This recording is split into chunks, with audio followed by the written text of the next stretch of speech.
우리 성도님들은 복 중에 복이 뭐라고 생각하십니까? 물질적인 복, 건강의 복, 여러 가지가 있겠죠. 명예, 지위, 부유 이런 것도 다 복의 요소가 될 것입니다. 그러나 복 중에 복은 만남의 복입니다. 만남의 복이에요. 만남의 복. 저의 할아버지가 이런 교훈을 하곤 하셨습니다. 좋은 제목이 있는데 제목이 화부를 만나면 땔감이 되고 소목장을 만나면 문틀이 되고 대목장을 만나면 천년 궁궐이 된다. 똑같은 박달나무라고 하더라도 누구를 만나냐에 따라서 누구의 손에 씹히냐에 따라서 그 귀추가 달라지는 것이죠. 사람도 똑같습니다. 사람도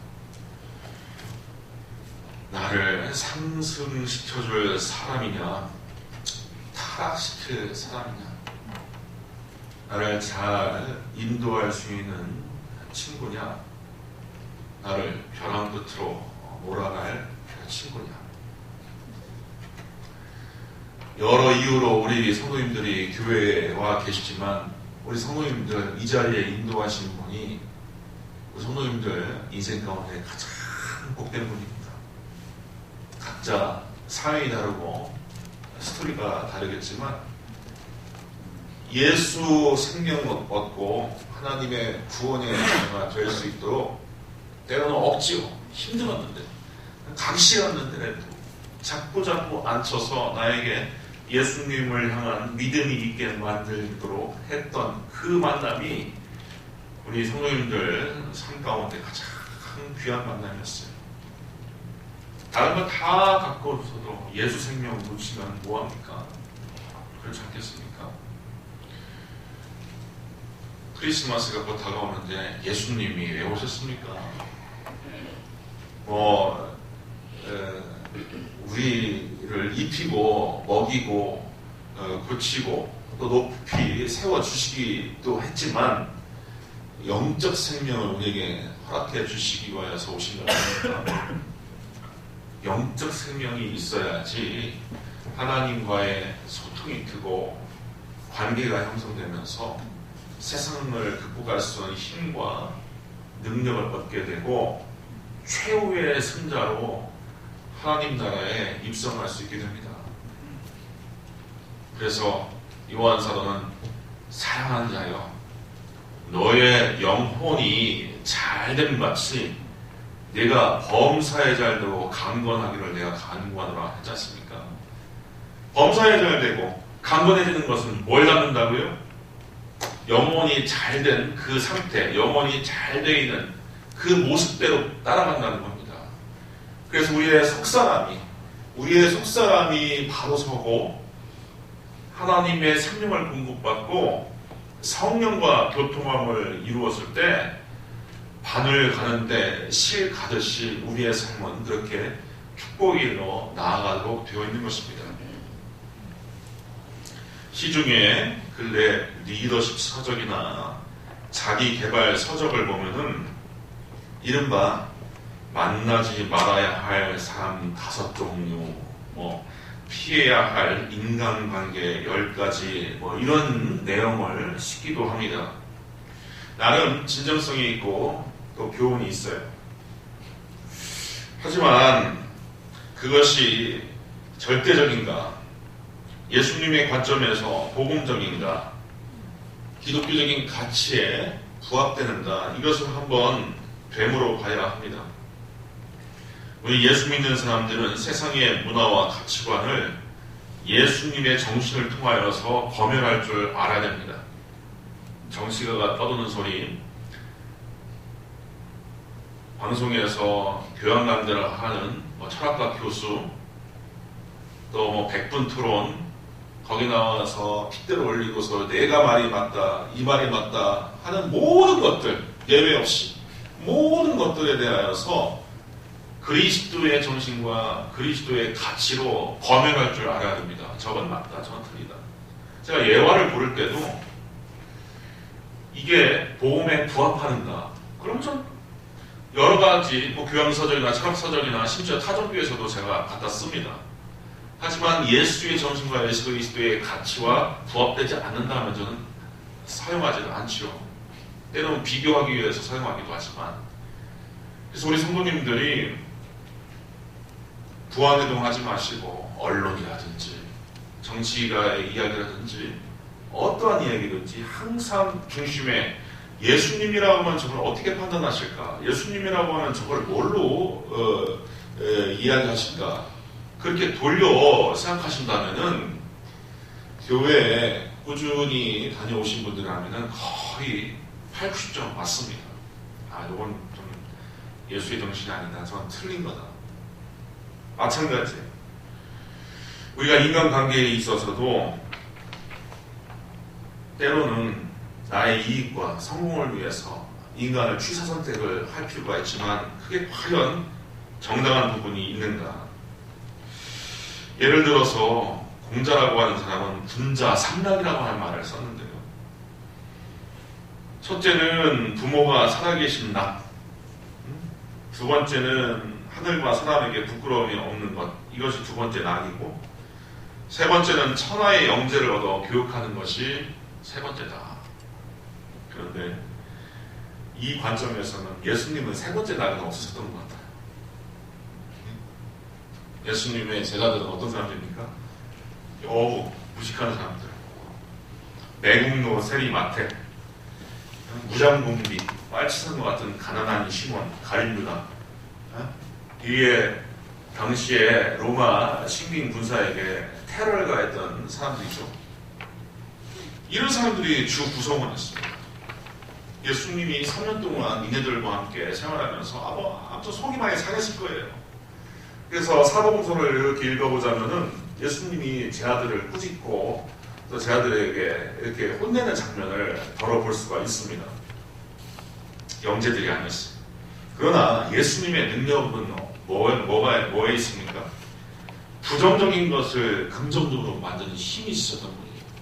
낮고 찬 것을 끌어올려서 귀하고 쓸모있게 만드는 능력이 있던 분이에요. 이게 복음의 능력이에요. 기독교의 능력입니다. 교회는 좀 기분 나쁘다. 왜 죄인 거리냐, 인간을. 기분 나쁠 수가 있죠. 타성교에서는 인내철, 우리 안에 하늘이 있다, 하늘님이 있다, 만물에 불쌍이 있다, 이렇게 지켜 세우는데 교회 가면은 죄인입니다, 회개하십시오 이러니까. 그러나 하나님은 어떻게 하십니까? 그 죄인을 죄인으로 만들지 아니하시고 끌어올려 주시는 거, 끌어올려 주신단 말입니다. 끌어올려주세요. 창세기에 보면은 하나님의 창조의 법칙이 이렇게 기록되어 있어요.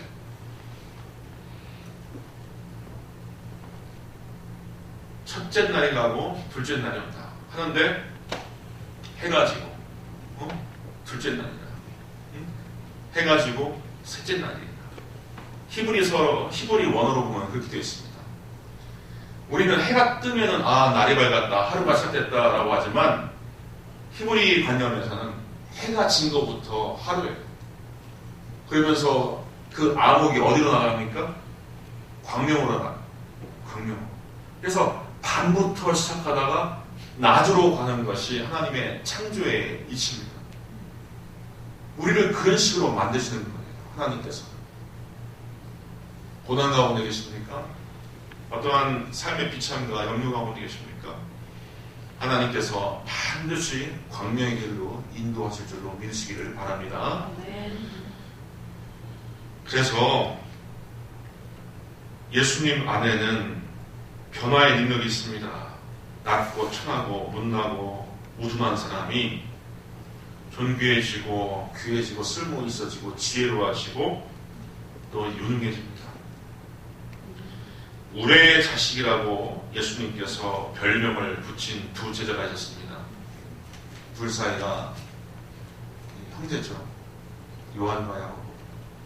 얼마나 성미가 급하고 자기들을 박해하는 사람들을 저주하는지 예수님, 우리가 기도해서 하늘에서 그냥 불이 쏟아져서 천둥 번개가 쳐서 우리를 박해하는 사람을 싹 태워 죽이라고 할까요?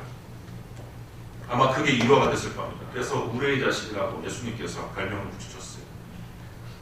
하지만 예수의 제자가 된 이래 어떻게 변했습니까? 사랑의 사도로 변화했습니다. 누가복음에 보면은 12회를 혈루증 앓던 여인이 있었습니다. 지금 현대 문명에서도 그러한 그런 관념이 좀 있는데, 그 멘스하는 그 기관이나 멘스하는 여자들을 이게 좋게 안 보는 경우가 있어요. 심지어 제가 신학교 다닐 때 어떤 보수교단에서 여자 목사를 왜 반대하는지, 그 이유가 뭐였습니까? 어떻게 그런 말씀을 강단에서 했는지 모르지만 좀 못하겠어요. 그럼 올릴 수 없다 이거죠. 올릴 수 없다 했어요. 없다 이거죠, 여자는. 근데 구약 성경에서는요, 가장 불결한 병이 하나가 문득병이고 또 하나는 혈루증입니다. 계속 여인이 하혈하는 거. 그래서 그 여인을 가까이 할 수도 없고 만질 수도 없고 사용하였던 물품이나 옷가지나 침구류를 절대로 건강한 사람들이 만지면 안 됩니다. 우리말로 말하자면 부정탄다고. 근데 그 여인이 예수님께 나와서 고침받고 싶은데 방법이 없는 겁니다. 근데 강한 믿음이 있었어요. 직접 마련하여서 청할 수는 없지만, 나같이 부정한 여인이 청할 수는 없지만 예수님의 옷가지라도 잡는다면 나는 고침받을 수 있을 것이다 라고 하는 믿음으로 예수님의 옷을 붙잡습니다. 그런데 그 순간 자기의 혈루의 근원이 많은 것을 깨달아요. 고침받았다. 그 예수님도 의도적으로 자기에게 손을 댄 여인이 있다는 것을 알았어요. 누구냐? 접니다. 내 믿음이 구원을 받았다. 따라 평안히 돌아가라. 그렇게 칭찬해 주셨습니다. 그런데 구약이나 세상의 관점은 부정한 거 만지면 안 돼요. 부정한 거. 만지면 어떻게 됩니까? 세상의 관점이나 구약의 관점, 율법의 관점에서는 이 부정한 게 거룩한 쪽으로, 정한 쪽으로 온다고 느끼는 겁니다. 근데 복음의 능력, 예수의 능력은 뭡니까? 정한 것이, 거룩한 것이, 온전한 것이 부정한 쪽으로 가는 거예요. 이게 전혀 다른 정말 긍정의 힘이 바로 복음 안에 있는 겁니다. 어떤 종교인의 모임에서 종교인들끼리 3.1운동 이런 기념사업회 같은 거는 이제 종교인들끼리 모이기도 합니다. 저도 그런 자리에 가기도 해요. 그 증조 할아버지가 또 독립운동가이기도 하고 해서 대표로 가기도 하고 하는데 참 농담 잘합니다. 똑같아요. 노는 거 보면은 사람들과 똑같이 놀아요. 스님, 사제, 성공의 신부님들, 목사님들, 그런데요. 교리적인 얘기를 하면 서로 싸움나니까 그냥 일반적인 얘기하고 갑니다. 근데 카톨릭 사제분이 이런 얘기를 하시더라고요. 목사님들이 그 룸사롱과 있으면 어떻게 됩니까? 목사님이 디스코장 가면 어떻게 됩니까? 그거 심각해지죠. 그 노예 재판 설 거리가 아마. 그래서 그러면 신부님이 그래서 이렇게 디스코테카에 있으면 어떻게 됩니까? 뭐라고 해야 되냐면은, 그러면 디스코텍이 교회가 됩니다. 딱 이러는 거예요. 왜 내가 이 생각을 못했을까? 관점이 다른 거죠. 관점이 다른 거예요. 우리 성도님들은 환경 결정적으로 내가 있는 직장, 내가 있는 처소에서 이 주변 환경 때문에, 이 주변의 사태 때문에 내가 이렇게 된다, 이렇게 살 수밖에 없다, 이렇게밖에 내가 못한다, 이런 생각들 많이 하실 수 있겠습니다. 그런 생각 버려야 됩니다. 내가 그 안에서 누룩이 되고 미랄이 되어서 나로 인하여서 하나님 나라가 확장되고 나로 인하여서 변화의 역사가 있어야 하는 거예요. 그게 예수님 참되게 믿는 제자의 삶인 것입니다.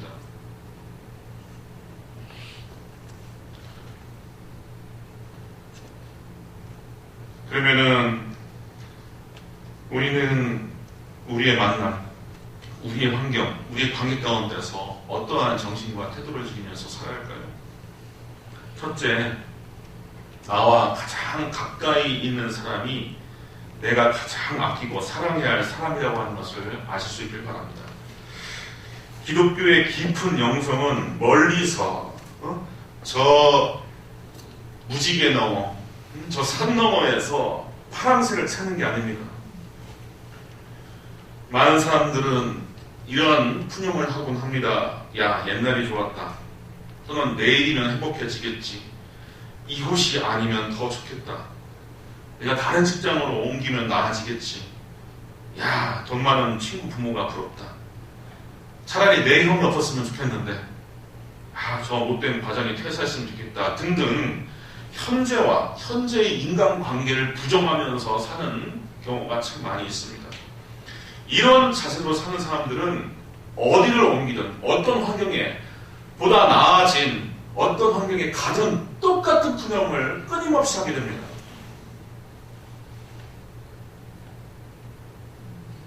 가만히 보면은요, 사람은 각자 고민, 총량의 법칙을 가지고 삽니다.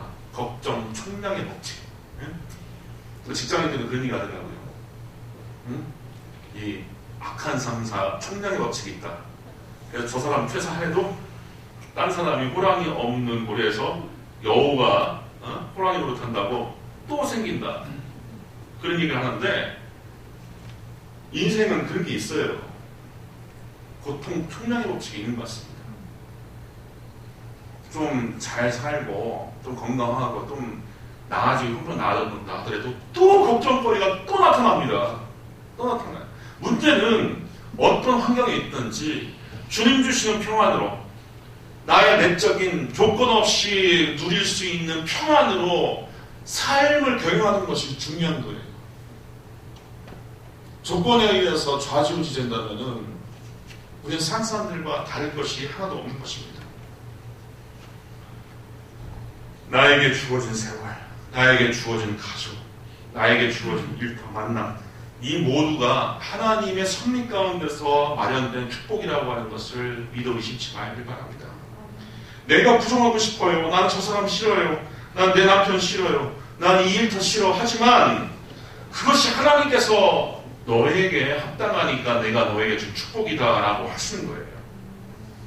더더욱 만남이라고 하는 것은 내가 나기 전부터 나를 만나야 할 이유가 있기 때문에 저 사람이 나에게 와 있다라고 하는 것을 깨달아야 됩니다. 하나님의 신묘한 섭리 가운데서 만나야 돼요. 그래서 관계들을 허투루 생각하면 안 됩니다. 가출한 야곱은 삼촌 라반의 집에 들어가 삼촌을 상전처럼 섬겨야 할 이유가 있었고요. 요셉은 억울하게 감옥에 들어가 파라오의 관원장 둘을 만나야 했을 이유가 있었고요. 모세는 또 쫓겨나 광야에서 이드로라고 하는 양치기를 만나서 장인 삼아야 할 이유가 있었고요. 그물을 보수하던 베드로와 안드레는 갈릴리 호숫가에서 예수님을 만나야 했을 이유가 있었고, 에티오피아 내시는 광야에서 빌립사를 만나야 할 이유가 있었고, 빨레타에서 사도 바울은 옷감 장사, 자주 장사 루디아를 만나야 할 이유가 각각 있었던 겁니다. 자, 우리 옆 사람, 앞뒤 사람한테 한번 인사합시다. 당신과 만나면 축복입니다. 선부님과의 만나면 축복입니다. 선부님과의 만나면 축복입니다. 축복입니다. 사랑합니다. 잘하셨어요. 당신이 있기 때문에 내가 있는 거예요. 러시아의 대문호이자 기독교 세상가이기도 한 톨스토이, 그의 단편에는 세 가지 질문이라고 하는 좋은 작품이 있습니다. 여기에서 아주 중요한 화두를 던져요. 이 세상에서 가장 중요한 시절은 언제인가? 과거인가? 당도하지 않은 미래인가? 아니면 현재인가? 이 세상에서 가장 필요한 사람은 누구인가? 왕인가? 귀족인가? 부자인가? 이 세상에서 가장 중요한 일은 무엇인가? 이 세상에서 가장 중요한 시절은 과거도 아니고 미래도 아니고 바로 지금이다. 그리고 이 세상에서 가장 필요한 사람은 내 곁에 있거나 내가 만나는 바로 그 사람이고, 가장 중요한 일은 그들을 선대하는 일이다. 그들을 선대하는 일이다. 만나면은 우연이 없습니다. 그래서 스치는 사람에게도 선대해야 돼요. 오늘 본문이 특별히 이것을 가르칩니다. 손님 대접하기를 잊지 말라. 이로써 부지 중에 천사들을 대접한 이들이 있었느니라. 이 본문은 특히 창세기 18장에 이 아브라함이 상수리 나무 아래에서 천사 둘과 하나님을 만난 사건을 연구하여 기록한 겁니다. 나그네의 모습으로 하나님과 천사 둘이 아브라함에게 나타났어요. 아브라함이 급하게 송아지를 잡고 떡을 만들고 진솔한 그 상을 융숭하게 대접을 했습니다. 그랬더니 하나님께서 내년 이맘때에 너에게 독자가 있으리라 축복을 해주시죠. 100세가 가까이 오는 이 아브라함이 내년 이맘때에 독자가 있으리라고 하는 확약과 축복을 받은 시점은 바로 스쳐 지나가는 나그네를 융숭하게 대접받기 때문에 받은 축복입니다. 유목민족들이 공통적으로 가지고 있는 미풍 양속은 스쳐 지나가는 나그네라고 하더라도 융숭하게 대접할 줄 아는 거예요. 왜냐? 그들은 그러한 종교적 경험을 합니다. 일상적이고 평범한 삶 가운데, 때로는 눌리고 공부한 삶 가운데 나그네를 잘 대접했더니 희한하게 일이 풀리더라. 좋은 일이 생기더라. 하나님의 응답이 오더라라고 하는 것을 이네들의 종교적 경험을 통해서 배우는 거예요. 그래서 이 구약 성경이 신약으로 와서 동일하게 손님 대접, 나그네 대접에 대한 계율로 남았고요. 예수님이 부활승천하신 이후 600년이 지난 후에 또 이슬람이라고 하는 종교가 창시되지 않습니까? 창건되지 않습니까? 거기서도 손님 대접에 대한 계율만은 또 가져갑니다. 그래서 이 사막 같은 데 가면은요, 제가 팁을 알려드릴게요. 호텔 붙잡고 어디 가다가 잠잘 데 없으면요, 아무 집이나 쳐들어가도 됩니다. 나그네인데 내가 당신 집에 유의하겠어 하면 바로 받아줘야 돼요. 바로 받아줘야 돼요. 플러스 유목민의 부족에 따라서 손님이 공격당할 것 같잖아요. 이거 어떤 영화에도 잠깐 소개되어 있는데, 파키스탄에 파견된 미군이 실화입니다. 격리돼 갖고 소수 부족 사람들한테 은신을 했어요. 근데 그 미군을 쫓던 그 정규군들이 미군을 포위하면서 죽이려고 들어왔을 때 그 마을 사람들이 총을 들고서 대신 미국을 보호해준 사건이 있었습니다. 미국. 이 정도로 손님 접대가 철저한 사람들이 바로 유대인과 이 사마 사람들이에요. 그래서 이네들의 마음 가운데는 이런 신앙이 있습니다. 나그네는 가장한 하나님이다. 하나님은 길손으로 가장하여 나에게 오신다. 그러니 우리 예수 믿는 사람들이 그냥 스쳐가는 사람이라고 하더라도 하대하고 함부로 하고 할 수 있을까요? 나에게 택배 하나 배달해 주는 사람이라도 아끼고요, 존중할 줄 압니다. 나를 태워주는 택시 운전기사라고 하더라도, 아니야, 사장님 왜 여기로 가요? 왜 돌아가요? 하지 말고, 제가 말씀드렸던 길이 좀 막힌 모양이죠. 돌려서 선대를 할 줄 알아야 됩니다. 성경을 보면 참 재미있습니다. 헐벗고 굶주린 나그네를 멸시를 하다가 또 망한 사례들이 나타나요. 가령 도피 중인 다윗이 너무 귀신해갖고, 당신네 양들 털 깎을 때 우리가 좀 도와줬지 않느냐, 우리가 좀 보호막을 쳐줬지 않느냐, 좀 우리에게 좀 먹을 것 좀 주십시오.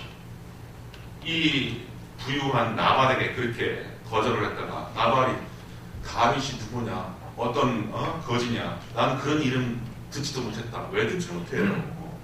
이미 이스라엘 지경에 유력한 장수인데.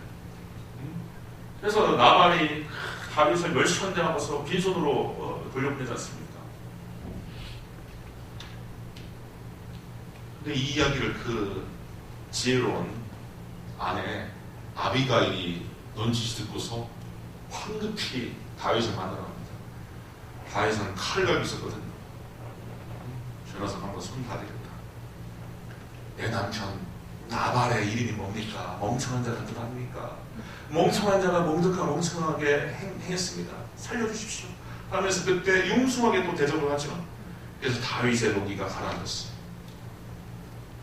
그런데 하나님께서 그걸 어떻게 하십니까? 다윗은 참았는데 하나님께서 나발을 시쳐버리시죠.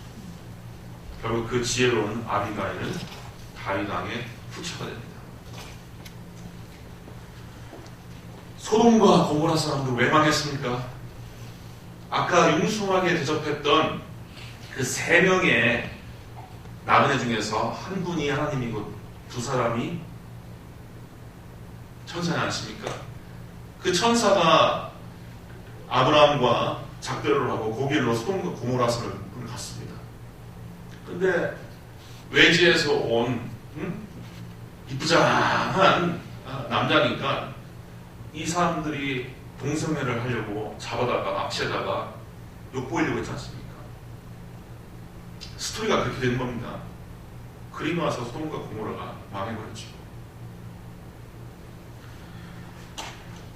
우리나라에 지금 동물원에 코끼리가 거의 있는 씨가 말라간다고 합니다.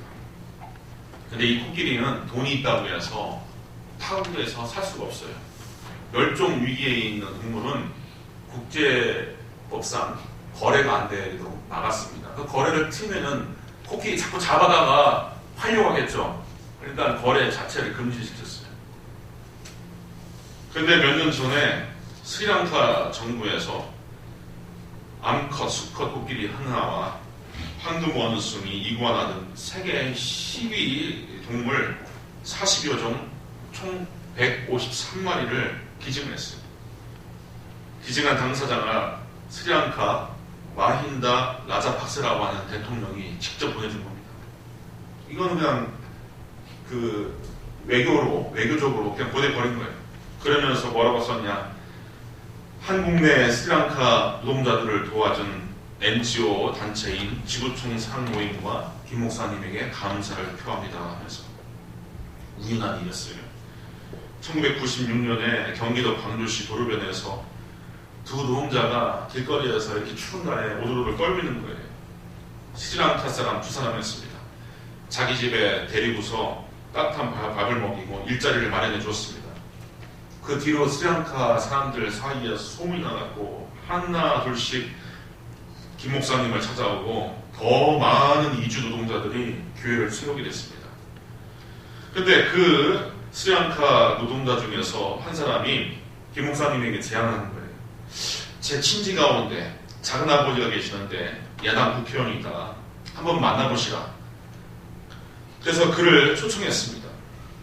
그래서 이 야당 지도자하고 친분을 계속 쌓기 시작했는데 2003년에는 이 스리랑카가 쓰나미를 당했을 때 김 목사님이 한 달간 의료봉사단을 현지에 파견하기도 했고 무려 4억 5천만 원 정도의 그 의료품과 생활용품을 지원을 하게 됐습니다. 근데 그 김 목사님하고 인연을 맺었던 그 야당 의원이 바로 국무총리가 되었고 나중에는 대통령이 된 겁니다. 이렇게 하나님의 선한 이들은 차곡차곡해서 더 놀랍고 위대한 일을 만들어가는 거예요. 그래서 우리 성도님들 어떠한 만남도 악연은 없다. 설교 서두에서 제가 한국 서점가에 비치되어 있는 이 자기개발서의 문제점에 대해 제가 말씀드렸지 않습니까? 그 내용 중에는 내 인생에 만나지 말아야 할 인간 유행, 피해야 할 사람의 종류 이런 내용이 있지만 돌려 생각해봅시다. 그런 가치관 속에서는 철저히 나는 손해보지 않겠다. 내가 성공하기 위해서 사람을 이용하겠다. 나에게 유익한 사람만이 우분이다 라고 하는 그런 이기주의가 깔려있는 거예요. 더 큰 문제는 그런 생각을 하는 사람들은 참 바보 같다라고 할 수밖에 없는 것이, 그러면 그 물음을 자기 자신에게 적용해서 물어봐야 합니다. 그러면 정작 나는 타인에게, 남에게 유익하게 할 만한 사람인가? 타인은 나를 두고 정작 만나지 말아야 할 사람으로 여기지는 않을까? 왜 그 생각은 못하느냐 이거예요. 타인이 나에게 유익하기를 기대하는 만큼 나 역시 타인을 유익하게 할 수 있어야 됩니다. 이것이 예수님께서 가르치는 황금률입니다.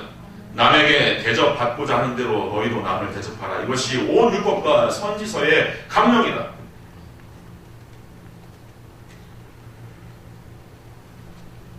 내가 타인에게 좋은 만남의 상대가 되었다는 것 자체는 내 인생은 성공한 인생이다. 내가 다른 사람에게 유익한 존재가 됐다. 도움의 손길을 펼칠 수 있는 사람이 되었다는 것은 고관 대작이 되지 않아도 나는 유익한 인생이다. 성공한 인생이다.